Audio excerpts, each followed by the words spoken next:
வணக்கம். சற்று முன் கிடைக்கப்பெற்ற மிக மிக முக்கியமான செய்தி ஒன்று வெளியாகி உள்ளது. முதல்வர் ஸ்டாலின் பதவி பறிக்கப்பட உள்ளது. அவராக தானாக முன்வந்து பதவியை ராஜினாமா செய்ய வேண்டும். இல்லை என்றால் ஜனாதிபதி முர்மு அவர்களது தலைமையிலான ஆட்சிதான் தமிழகத்தில் நடைபெறும் என்று தமிழக பாஜக தலைவர் அண்ணாமலை அவர்கள் நேற்று செய்தியாளர்களது சந்திப்பின் பொழுது தெரிவித்திருந்தார். இன்று அமித்ஷா அவர்களை சந்திப்பதற்காக டெல்லிக்கும் சென்றுள்ளார். இந்த சந்திப்பு தமிழக அரசியல் வரலாற்றை மாற்றக்கூடிய வகையிலும் அமையும் என்றும் கூறப்படுகிறது.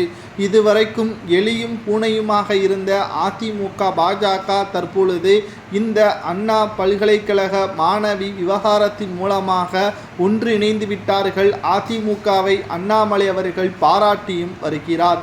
தமிழகத்தில் கடந்த 2021 சட்டமன்ற தேர்தலிலிருந்து தற்பொழுது வரை திமுகவின் ஆட்சியாளத்தில் பல்வேறு கொலை கொள்ளை சம்பவங்கள் அரங்கேறி வருகிறது என்றும், குறிப்பாக திராவிட முன்னேற்ற கழகத்தின் நிர்வாகிகள்தான் இதை செயல்படுத்தி வருவதாகவும், பிரபல போதை மருந்து கடத்தல் மன்னன் ஜாபர் சாதிக்கில் இருந்து தற்பொழுது கள்ளக்குறிச்சி கள்ளச்சாராயம் வரை அனைத்திற்கு பின்புலனும் திமுகவின் நிர்வாகிகள்தான் இருக்கிறார்கள் என்றும், தமிழகத்தின் ஆட்சி மக்களுக்கானது அல்ல, கோபாலபுர குடும்பத்திற்கானது என்றும், நிர்வாகிகள் அனைவரையும் தகுந்த ஆதாரத்துடன் இருக்கக்கூடியவர்களை கைது செய்ய தவறிய காவல்துறையினர்கள் தற்பொழுது இதற்கு உறுதுணையாக திமுகவினர்கள் இருப்பதால் தமிழகத்தின் ஆட்சியை சட்டப்படி 356 சட்டப்படி ஆட்சியை கலைப்பதற்கு ஜனாதிபதி முர்மு அவர்களுக்கு பிரதமர் மோடி மூலமாக கடிதங்களை அனுப்புவதற்காகத்தான் இந்த ஏற்பாடுகளை